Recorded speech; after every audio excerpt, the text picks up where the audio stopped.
Like, I think you mentioned you used to go get brochures from dealerships. And oh yeah, you go in there and get these brochures, look at the cars and the engines and all the extras you get, like cigarette lighters. And when I had my 55 Victoria, my brother was 6 years younger than me, and Dennis Groundwater was a good friend of his, and Dennis would just drool at the mouth of my car, and he blames me, Pope, Ching, Ernie, Bob. He blames a bunch of us for him becoming a car guy. Otherwise, he might have been a golfer, and what a tragedy that would have been. So here, see you, Dennis. Nice. He's in the British Columbia Hall of Fame and the Hot Rod Hall of Fame. And I saw the magazine that Dennis's vehicles in. I think one or two vehicles, and it's. Yeah. And you said he drives them all the time? Oh, yeah, they're drivers, yeah. And one of them's a Woody? A Woody, yeah. Back in those days, Todd, young guys used to like hang around us, and we'd be maybe nosy and decking our cars. And I don't know if people know what that is today, nosy and decking. And you get an old starter solenoid, put an electric trunk in my car. And the young kids would come, want to help you and want to help sand and everything. So we mentored a lot of these young kids, eh? Well, when my dad redid his 58 Meteor 4-door, he had a car like that when he was a kid, and he even put a solenoid in the trunk to pop the trunk. And, like I said, chop, channel, deck, all that stuff. And let's face it, things have evolved over the years because cars have changed, and you just can't do that to a lot of cars. No, you can't. And, I miss those days. Like, you'd see the car driving down Broadway, you'd know whose car it was, and on the highway, you know what was coming. And remember those Studebakers with the curved, but, you didn't know where they're coming or going. And, we could customize and change them, and you can't do that today anymore. Well, say on a 20s or 30s car, when the roof posts were more vertical, to chop, it would be easier. But now plus there's airbags in the roof rails and in the A pillars and in the C pillars, and so I totally get it. I remember, growing up in Estrazy, there'd be guys that'd be younger than me. They'd come over just to see what I'm working on, just to see. Yeah. And that's how you meet people. It is. And like I got a kid down Rosslyn. He comes over. Can I go for a Mustang ride today? So if I got time, sure, we'll put the top down. He just prouder than hell, eh? When I used to come into Yorkton back in the 90s, I got to, you're cruising up and down Broadway, the main drag, and there's this silver gray Mustang pulled up to me, and the kid could hardly see over the steering wheel. Mm-hmm. Sorry, Ryan. My buddy Ryan, or Randy, or Sheldon and Brendan and Dean, a bunch of guys, all these people with Mustangs and other cars. And before you know it, they're saying, hey, we'll meet you at Smitty's for coffee. And so you go to Smitty's and, you talk cars. And then before you know it, there's a party that you get invited to, and the rest is history. And these are guys that now I've known for over 20 years. Yeah. And it's just because of cars. That's right. I know a lot of guys from cars too, and young kids that always want to go for a ride in your car, and we would always be working on them. Like, you always like your car to be distinctive, eh? Personalized. Yeah, exactly. Yeah. Mm-hmm. Look at American Graffiti. The 51 Merc or 49 Merc that the Pharaohs had?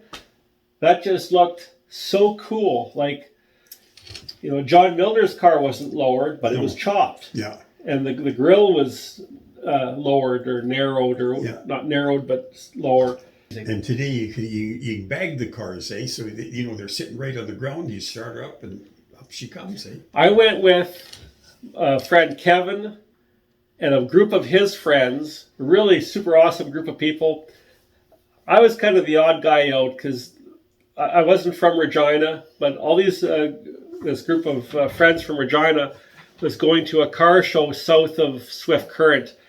It was kind of more of a hot rod car show weekend, and you camp overnight for the weekend. And there was some acceleration comparisons done that weekend as well.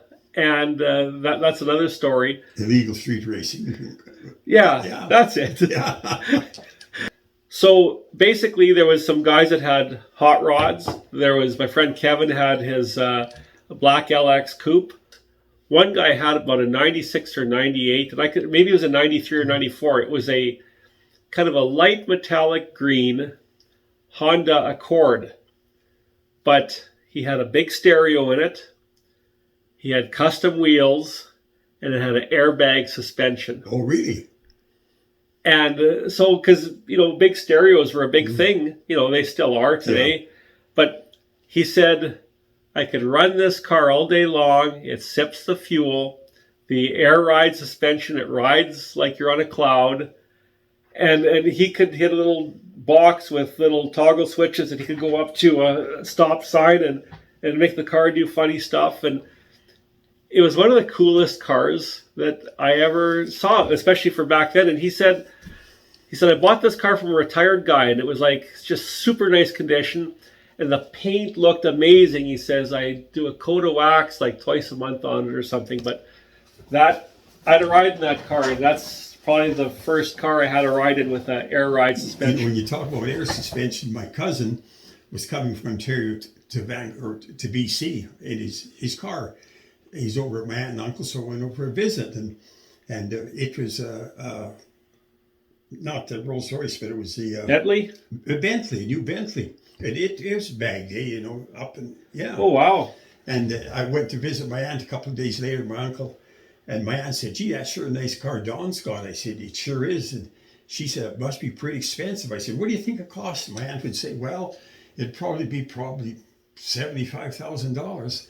I said, "Well, actually, I looked it up, and it's $399,000." Oh my God! Yeah, I know with some stuff, it's really hard to put a value on something, and a Lamborghini could show up out front, and it may be a $129,000 car used, but the next person might think it's worth $500,000. I'm just exaggerating, obviously, but look at a Bugatti Veyron. I remember there was one day I was standing out front, and at the Co-op gas station, a bunch of exotic cars pulled up. I think there was a Viper, Aston Martin or something like that, or there was, I think that's some Lamborghinis, maybe a Viper. There was a whole bunch of these cars showing up, and I said, and they started leaving the gas station. They started pulling onto Broadway, leaving the gas station. I said, that's probably what it would look like if Lotto Max ever came through for Yorkton. Yeah. Todd, look at these brochures. I'm reminded of when I bought I had a 63 Plymouth, right? 63? I had a 63 Plymouth Fury, yeah. Okay. And I traded off on the 1966 Beaumont. So when I bought the Beaumont, I looked at the brochure. I want lemonwood yellow with a black interior. Okay. I want the 327. Yes. I want the Muncie 4-speed buckets. I want this. I want that. Dual exhaust. And you could order exactly what you wanted. And I did that. And even then, I altered that. It had the mufflers and resonators, right? So I cut out the mufflers and resonators, and then the back bumper had backup lights. So I cut them out and widened them a bit, and had a cut-off drive shaft coming out for your exhaust, like the Corvettes did. Eh? Oh yeah. Okay. And I had on thrush mufflers. So how old was the car when you did that? Was it a year old? No, it wasn't even a year old. Yeah. See, not many guys would cut into a brand new car. You might get a supercharger kit put on a Mustang or a Camaro or add nitrous, but exhaust kits are a thing, obviously. Yeah, but to cut into bumpers and stuff, not many guys did that. No, and then I blacked out the grill and the between the taillights panel. I blacked that out. And I was coming over the Corona one day, and I gave her a bit of gas, and all of a sudden I saw red lights behind me.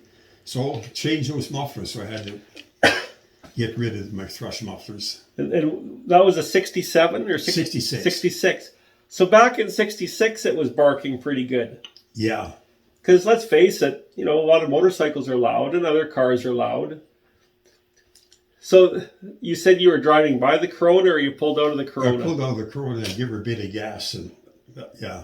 So this must have been, I'm going to say it was early 2000s.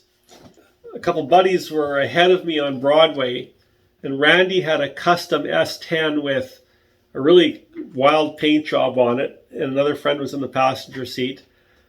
And it was likely a Saturday night in Yorkton, and back then people would do more cruising. So anyways, I pulled up beside Randy's truck, and they rolled down the window and, hey, what are you guys doing? And they said, hey, let's go to Pockets just up the street. We'll meet you there and we'll have a bite to eat or grab a drink or something. Sounds good. And just then, so I'm side by side with them. Just then, I pulled back because they're in the left lane. There's 2 lanes on Broadway. And just then, a little Tempo or Topaz comes screaming out of the Corona parking lot, T-bones Randy's truck. No. Yes, and I just saw the whole darn thing, and it was quite the night because I took my friend Ryan to the police station so he could give a statement because he was banged up a bit, but nobody got hurt, thank goodness. And I think the people that left the Corona, they had a little bit too much, quite a bit too much, because they were both hammered. The guy and his wife or girlfriend. So anyways, I took Ryan to the police station, and I think I had a carload of people, So gave my buddy a ride. He gave a statement. So we were parked in front of the police station facing north. So I basically had 20 or 30 feet to get to the corner. And just as I drove to the corner when we were leaving, a red 94, 95 Camaro is facing south. And his turn signal is to go west. My turn signal is to go east. So I proceed east. His turn signal goes left. He starts following me. So we probably drove down Broadway, and the guy's following me all around. And I could tell it was an old guy driving the car. He must have been around 50. Oh, yeah. That old? I don't know if it was his car or his son's car, but... So anyways, I'm in my Mustang, and this car, he's not just following me for a block or so, it's quite a ways. So I think I was reminded that we drove out past the weigh scales, the way to Melville. And he wanted to go. And I think my car was already Vortex supercharged. I had a lot of stuff done to the car. Yeah. Anyways, I lined up against this guy, and... I really can't brag about it because I had a lot of stuff done. But anyways, it worked out in my favor. And I remember we pulled over and talked, and I told him, I said, yeah, he said, yeah, I'm kind of surprised that you took me. I said, well, I do have a lot of stuff done to my car. And I know a couple of times I've mentioned that I've won some races, but I have lost my fair share of races too. So...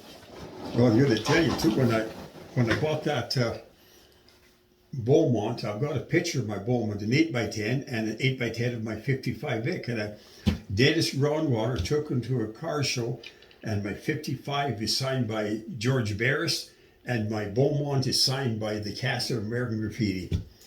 Candy Clark, Paul Labatt, right. And there might have been one other one on there. I'd have to... Bo Hopkins. Okay. Was Bo Hopkins the head of the Pharaohs? Right, yeah. That's right. And I got that picture at home, and I got the bill of sale in the back. It was $3,900 some dollars, and my payments are $82.44 a month. God, why didn't I buy 4 of them?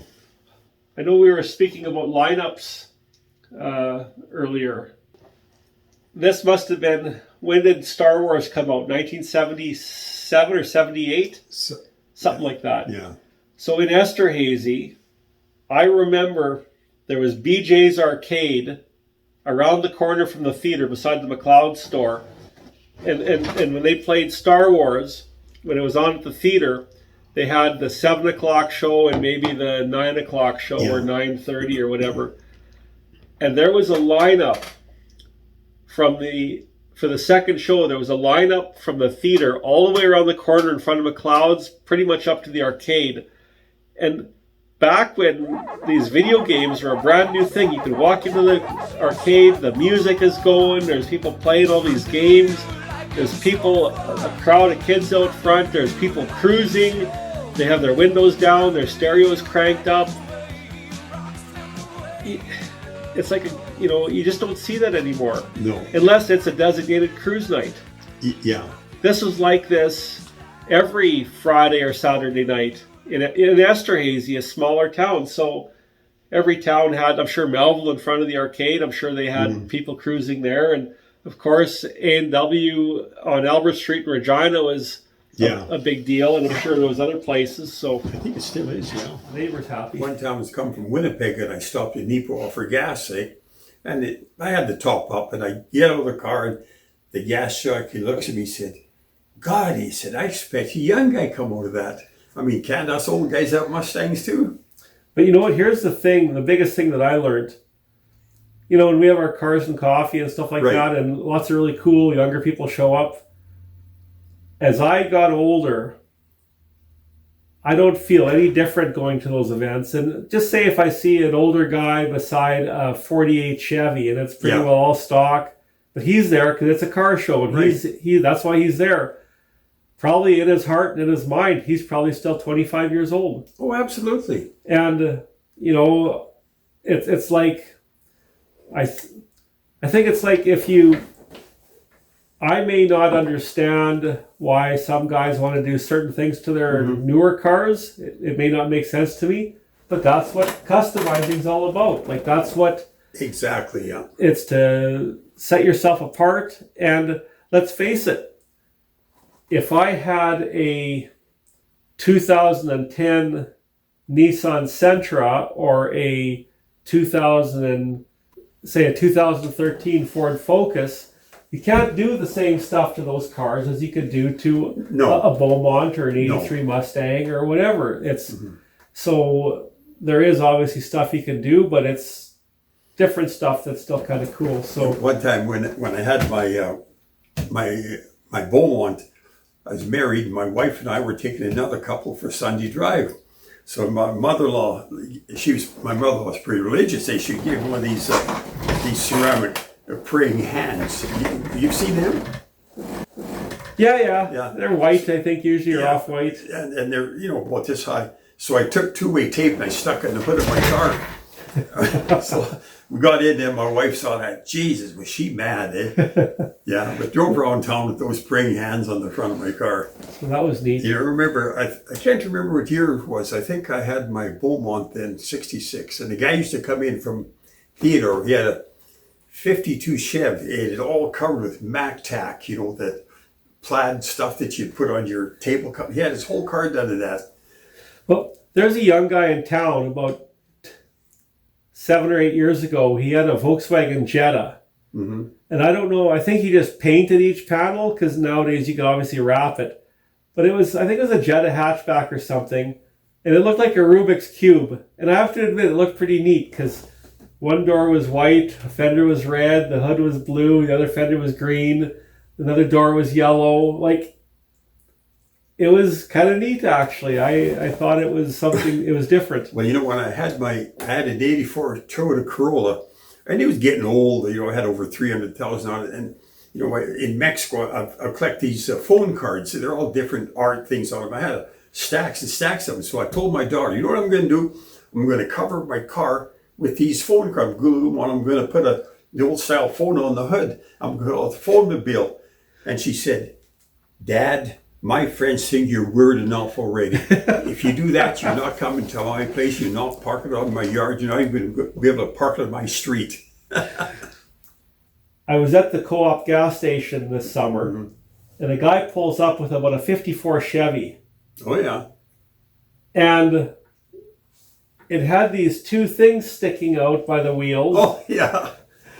And I said to him, is this your car? He says, yeah. I said, I love the curb feelers. He says, you know what those are? Yeah. I said, I absolutely do know what those are. And he says, the biggest thing is a lot of people say, what are those things sticking out by your wheels, and how come there isn't any on the other side? Yeah.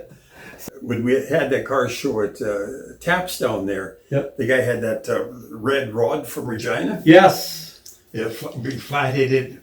He was 75 years old. I talked to him quite a bit, and I said, well, what happens if it rains? He said, I get wet.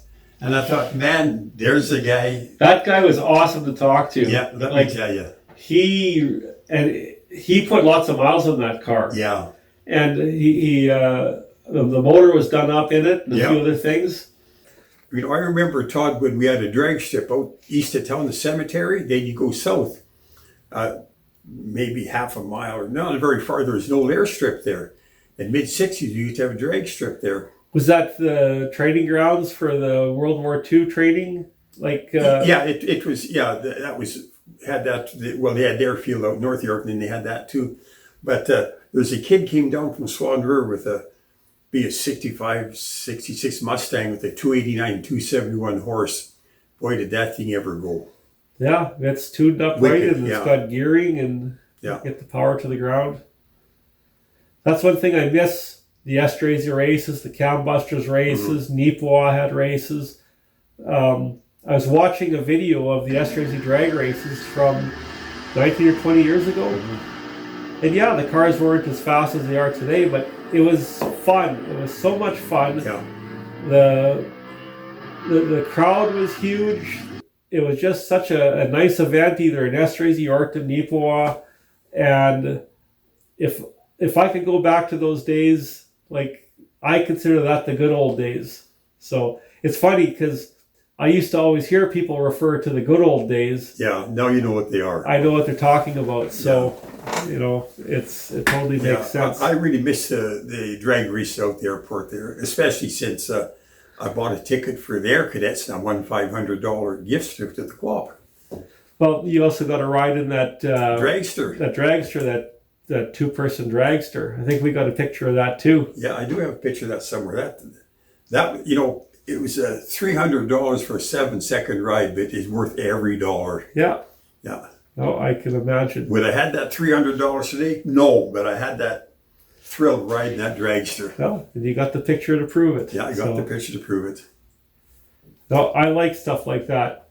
So, I know you guys, if you stuck around and you got to hear us talk car stories from back in the day, you know, back in my day or back even before then, I just get a real kick out of talking with Al about how the way things were and things that we've done and things we'd like to do, and I hope you guys have enjoyed watching. It's just a couple car buddies hanging out and talking about the good old days, because they were good. They still are good, but they were really good back then. They are good, and like I always tell everybody, Todd, I'm really a 25-year-old trapped in an 81-year-old body. Well, I feel like I'm 24, 25 as well too, except when I get up in the morning. Yeah, me too. Well, guys, thanks for watching, and maybe we'll try this again with some other time as well. There's always stories to be had.